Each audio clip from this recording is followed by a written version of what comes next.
नमस्कार, मैं हूं सोनाली ठाकुर। स्वागत है आपका नेसा न्यूज़ 10 में। चलिए बात करते हैं बलरामपुर की। आपको बता दें कि बीजेपी को दूसरा झटका लगा है। आधा दर्जन से अधिक बीजेपी कार्यकर्ता कांग्रेस में शामिल हो गए हैं, जिसमें बृहस्पति सिंह के समक्ष कांग्रेस में शामिल बलरामपुर जिले में बीजेपी को दूसरा सबसे बड़ा झटका लगा है। विधायक बृहस्पति सिंह के समक्ष आधा दर्जन से अधिक बीजेपी के साथियों के साथ किया कांग्रेस ज्वाइन। बीजेपी के वरिष्ठ नेता रामविचार नेता पर बात नहीं सुनने का लगाया है आरोप। कांग्रेस के अच्छे कार्यों से प्रभावित होकर बीजेपी के कार्यकर्ताओं ने कांग्रेस ज्वाइन कर ली है। भाजपा के लोग कांग्रेस में शामिल हो रहे हैं। देखिए, लोगों का जो मन में भ्रम था, भारतीय जनता पार्टी पूरा भारतीय झूठ पार्टी हो गया है। सिर्फ हिंदू मुस्लिम की बात करते हैं, भ्रम फैलाते हैं। किसी का अगर भला किया तो बता दो। बंग समाज के लोगों को भी मैं संदेश देना चाहूँगा कि यही कांग्रेस की पार्टी है जो इंदिरा गांधी की सरकार थी।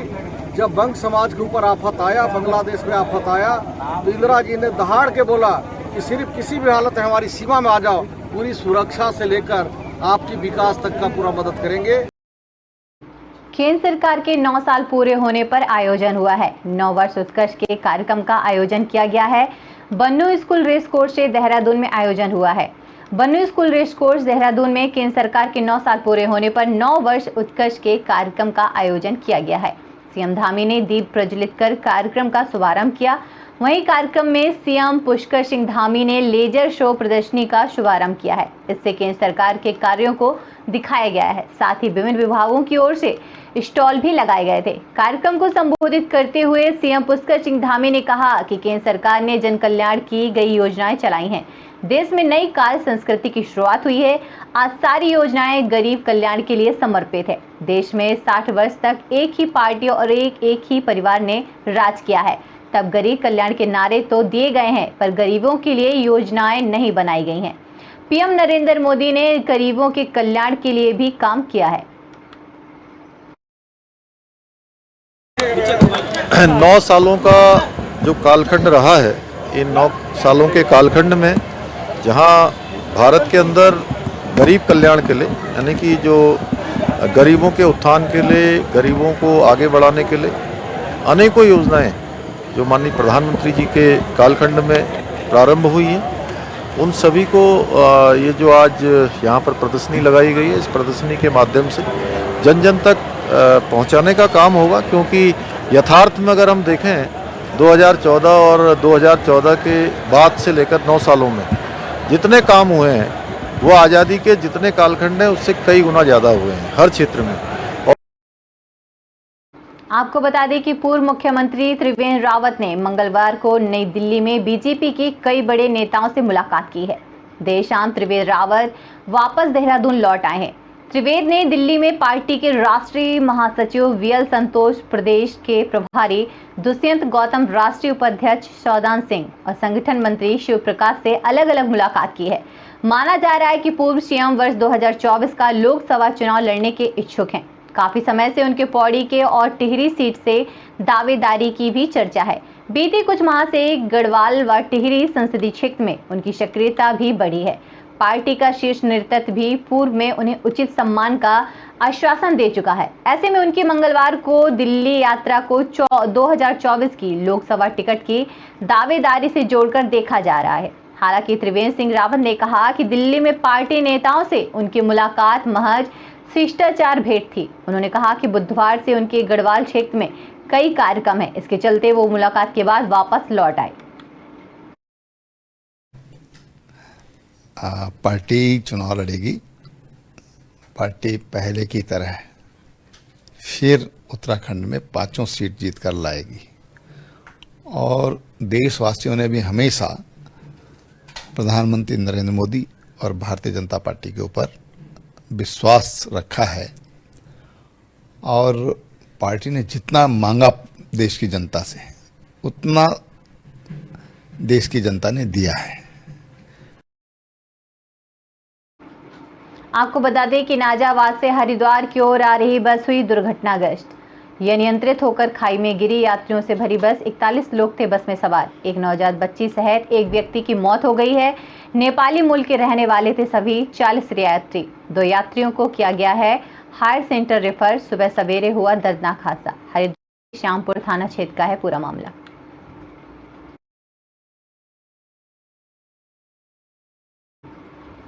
आपको बता दें कि नरेश टिकैत के ओलंपिक खिलाड़ियों को मनाया है। भारतीय कुश्ती संघ के अध्यक्ष ब्रजभूषण शरण सिंह के खिलाफ धरना प्रदर्शन कर रहे ओलंपिक खिलाड़ी बजरंग पुनिया के नेतृत्व में मंगलवार देर शाम हरिद्वार पहुंचे। पुनिया के साथ विनेश फोगाट, साक्षी मलिक, संगीता सहित अन्य खिलाड़ी और उनके परिजन भी साथ आए।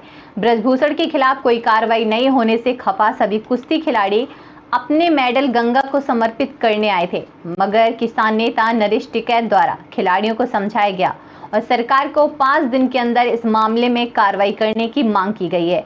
हरिद्वार श्री गंगा सभा के अध्यक्ष नितिन गौतम का कहना है कि हर की पौड़ी को किसी भी सूरत में राजनीति का केंद्र नहीं बनने दिया जाएगा, क्योंकि हर की पौड़ी पूजन का स्थान है, धार्मिक आस्था का केंद्र है। आज तक कभी किसी को भी हर की पौड़ी पर राजनीति नहीं करने दी गई है, ना ही प्रदर्शन करने दिया गया है, ना भविष्य में करने दिया जाएगा। ओलंपिक पदक विजेता विनेश फोगाट ने आज अपने सोशल मीडिया अकाउंट पर सभी खिलाड़ियों ने अपने पदक गंगा में विसर्जित करने की बात कही थी। विनेश से कहा गया था कि अभी तक उनकी मांगों पर कोई कार्रवाई नहीं हो रही है, इसलिए हम सभी खिलाड़ी आज अपने पदक हरिद्वार में गंगा जी को समर्पित कर देंगे।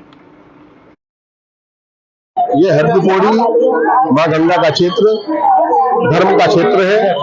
स्नान, ध्यान, पूजा, अस्थि विसर्जन अपने कर्मकांड का क्षेत्र है और हमारी उन सब खिलाड़ियों से प्रार्थना है कि वह इसे किसी भी रूप में राजनीति का अखाड़ा ना बनाए, अपने आंदोलन को रफ्तार देने के उद्देश्य से इस स्थान का प्रयोग न करें। यह धार्मिक क्षेत्र है, धर्म के आधार पर यह कार्य करें और अधार्मिक कार्य को किसी भी रूप से न करें। इसे भारत में, इतिहास में, हरिद्वार में यहाँ पर आज तक किसी भी प्रकार का कोई आंदोलन की भूमिका हर की पौड़ी क्षेत्र में नहीं रही। केवल धार्मिक आंदोलन यहाँ से चले हैं, धार्मिक आंदोलनों को यहाँ गति मिली है और यह धार्मिक क्षेत्र है, धार्मिक क्षेत्र का महत्व है यहाँ पर।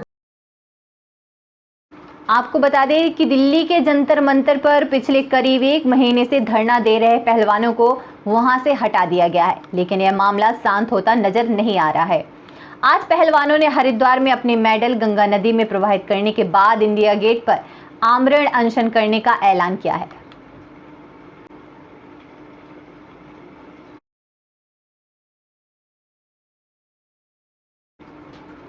आपको बता दें कि जनपद उधम सिंह नगर में वन विभाग ने रोड मैप तैयार कर अवैध खनन पर पूरी तरह अंकुश लगाने के लिए अपनी तैयारियां कर ली है। बस अब इंतजार है तो धामी सरकार से बजट पास होने का।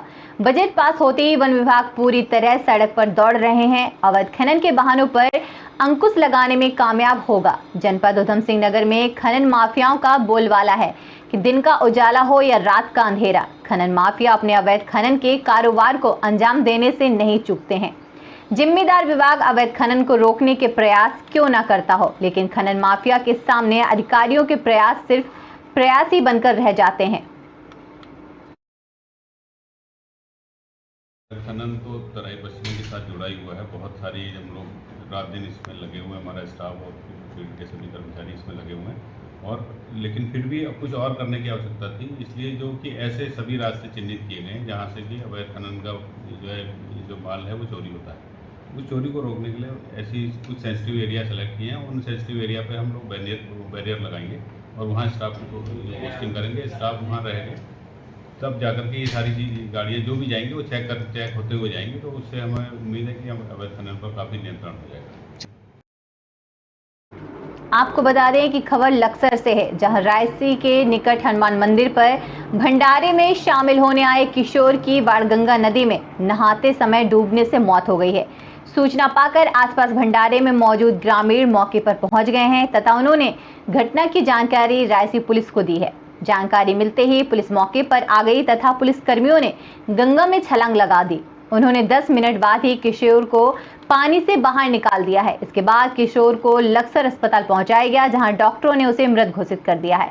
पुलिस ने शव को पंचनामा भरकर पोस्टमार्टम के लिए भेज दिया है। लक्सर कोतवाली क्षेत्र के गांव निवासी सौदास के 2 बेटे मेजर व लड़की लकी 12 वर्षीय राशि के निकट हनुमान मंदिर पर आयोजित भंडारे में शामिल होने के लिए गए थे।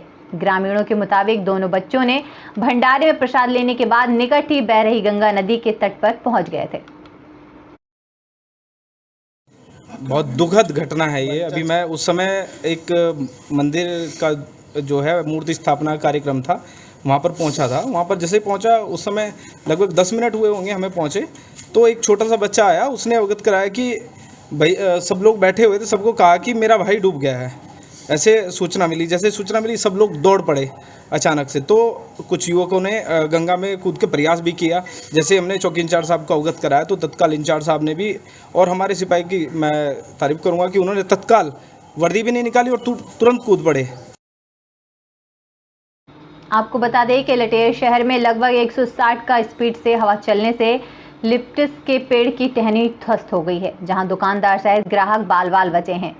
जय स्तंभ चौक की रेलिंग उखड़ गई है। न्याय मंच सिरोंज जिला बनाव का धरना प्रदर्शन का मंच भी आड़ा हुआ है। थाना रोड पर लिप्टिस के पत्ते बिखरे नजर आ रहे हैं।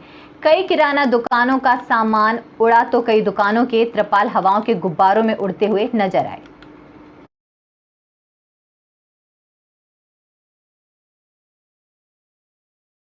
आपको बता दें कि आसफ नगर झाल में 21 वर्षीय युवक का शव मिला है, जहां शनिवार को शाम वजझेड़ी से गंग नहर में युवक डूबने की सूचना पर मौके पर पहुंची पुलिस ने जलवीर मोनू की मदद से शव को बाहर निकाला और मृतक युवक के परिजनों को सूचना दी। सूचना पर मौके पर परिजन पहुंचे। पुलिस ने शव की पोस्टमार्टम के लिए रुड़की के सरकारी अस्पताल भेजा।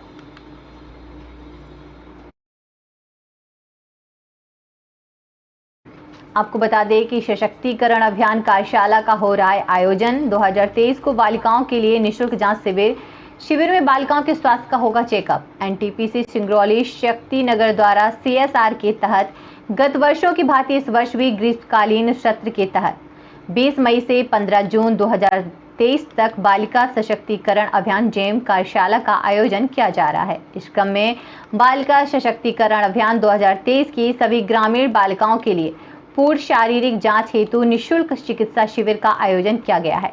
इस निःशुल्क चिकित्सा जांच शिविर का उद्देश्य ग्रामीण बालिकाओं के कान, नाक, गला, आंख, वजन, दंत चिकित्सा, व्यक्तिगत स्वच्छता आदि सहित शरीर के पूर्ण जांच करना, जागरूक करना है।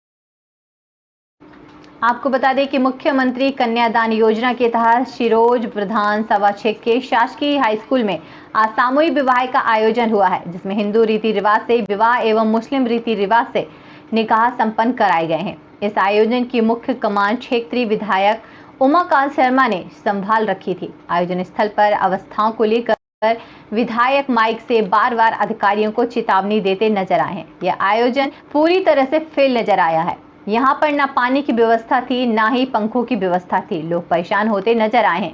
शासकीय विभागों के जिम्मेदार अधिकारी विधायक के बार बार माइक पर बोलने के बाद भी सक्रिय नजर नहीं आए। पुलिस की चाक चौबंद व्यवस्था देखी गई तो लेकिन मंच के आसपास पूरी तरह पुलिस व्यवस्था फैल रही है।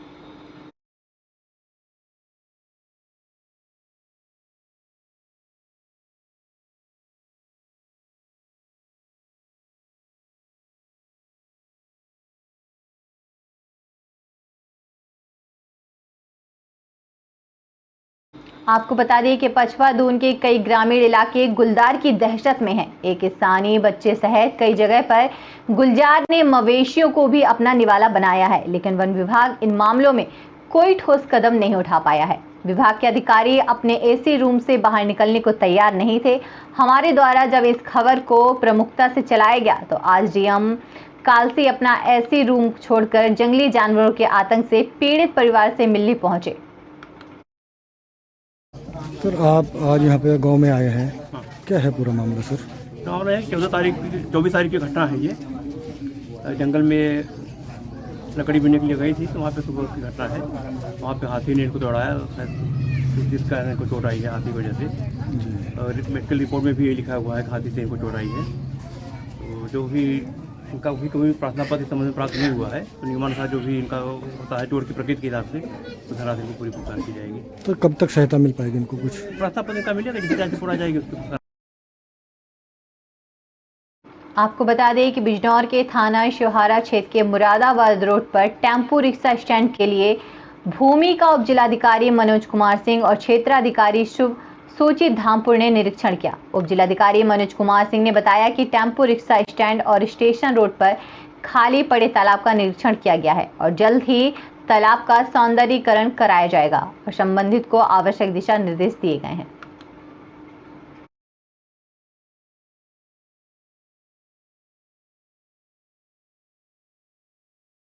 आपको बता दें कि जिला सहकारी बैंक चमोली की एटीएम वैन इन दिनों बद्रीनाथ धाम में चर्चा का विषय बनी हुई है। दरअसल बैंक के एटीएम वैन यात्रियों को पैसा निकालने में मदद कर रही है। वैसे तो बद्रीनाथ धाम में SBI, पंजाब नेशनल बैंकों के एटीएम लगे हैं, लेकिन इन एटीएम में पैसा नहीं है, केवल शो पीस बने हैं। आपको बता दें कि जिला सहकारी बैंक की एटीएम वैन पिछले 1 महीने से बद्रीनाथ धाम में है और यात्रियों और स्थानीय लोगों को इससे काफ़ी मदद मिल रही है, क्योंकि बद्रीनाथ धाम में डिजिटल पेमेंट नहीं हो पा रहा है, तो एटीएम वैन से काफ़ी मदद मिल रही है श्रद्धालुओं को।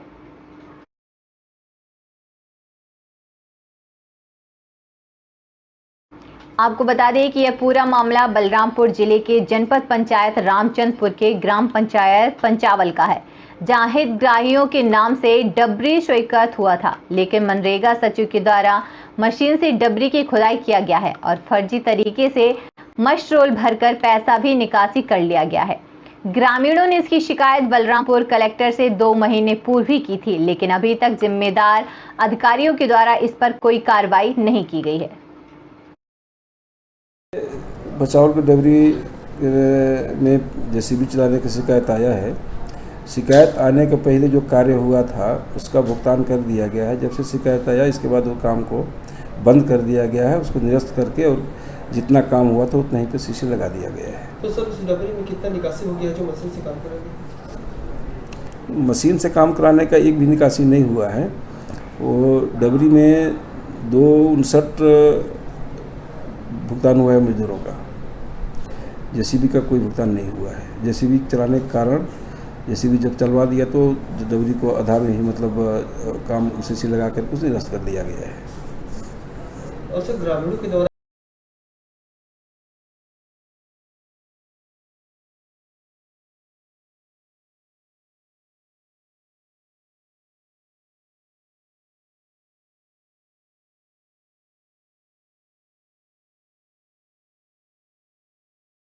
दरअसल आपको बता दें, जनपद बिजनौर के थाना कोतवाली शहर क्षेत्र के आशुतोषपुरम कॉलोनी निवासी प्रदीप कुमार के घर में गन पॉइंट पर बंधक बनाकर 4 अज्ञात बदमाशों ने घर में लूटपाट, घर में रखे जेवरात व नकदी लूट होकर फरार हो गए हैं। 2.5 लाख रुपए के बताए जा रहे जेवरात गन पॉइंट लूट की घटना से पुलिस विभाग में हड़कंप मच गया है।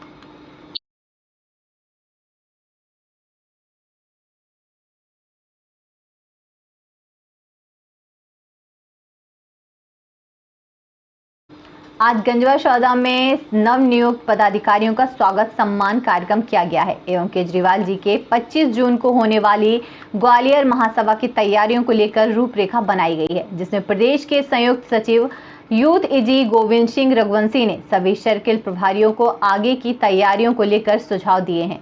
देवी सिंह रघुवंशी ने किसानों को लेकर अपनी बात रखी।